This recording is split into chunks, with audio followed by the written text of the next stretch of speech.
मागच्या वेळेस तुम्ही बोलले होते की 30-35चा तुम्ही स्वतः अंदाज एक दाखवला होता की 30-35 जागा लोकसभेच्या येतील, पण आता तुम्ही बोलता परिवर्तन होईल, याचा अर्थ असा आहे की महायुतीला बहुमत मिळणार नाही. परिवर्तन याचा अर्थच स्वच्छ की आता सत्ताधारी आहेत त्यांच्या अर्थाचं सत्ताधारी.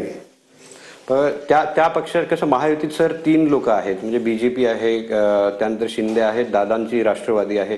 ते कोणामुळे सरकार येणार नाही, तुमचा अनुभव काय सांगतो, कोणाविषयी जास्त राग आहे असं? तिघांच्या बद्दल नाराजी तिघांच्या बद्दल. नाराजी तिघांच्या विरोधात आहे. पण जसं लोकसभेच्या वेळेस संविधान हा एक तुमच्याकडे मोठा एक मुद्दा होता जो त्यावेळेस खूप चालला, पण त्यानंतर आता त्यांनी एक लाडकी बहीण आणलेली आहे आणि लाडकी बहीणच्या लाभार्थी महिला जर आपण सर बघितल्या तर जवळपास 2.5 कोटीच्या आसपास तो आकडा जातो. तर मग त्याच्यामुळे तुम्हाला वाटत नाही की खूप मोठा फरक पडेल? लाडकी बहीण शेवटी काय, लाडकी बहीण म्हणजे सरकारी सुविधेचे पैसे हे देणं. निवडणुकीत काही लोकांच्या जे ऐकतो, काही राज्यात आपण ऐकतो की तिथं पैसे वाचतात मतासाठी. इथे दुसरं काय केलं, फक्त नाव गोंधळ दिले, पैसे सरकारी सेवेच नकाले आणि त्याचं वाटप केलेले. आता त्या सगळ्या गोष्टीचा फायनान्सची मला असं वाटतं की लोक शहाणे घ्यायला नको पैसे घेतात म्हणजे करायचे ते करतात.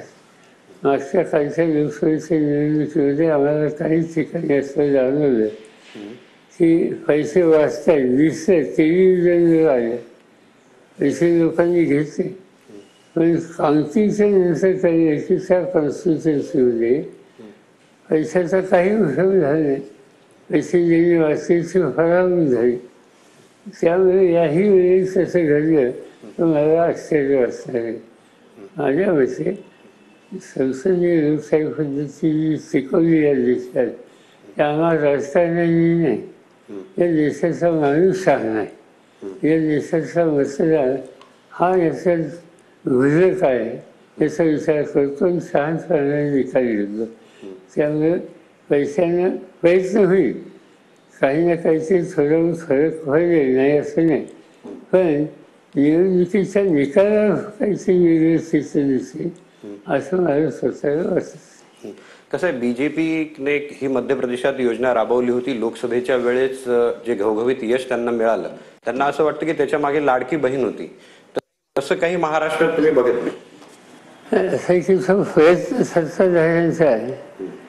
शेवटी लाडकी बहीण किंवा या योजना हे सांगतात का की त्यांनी फार मोठं विकासाच्या संदर्भात काम केले, त्याची रिझल्ट मिळते.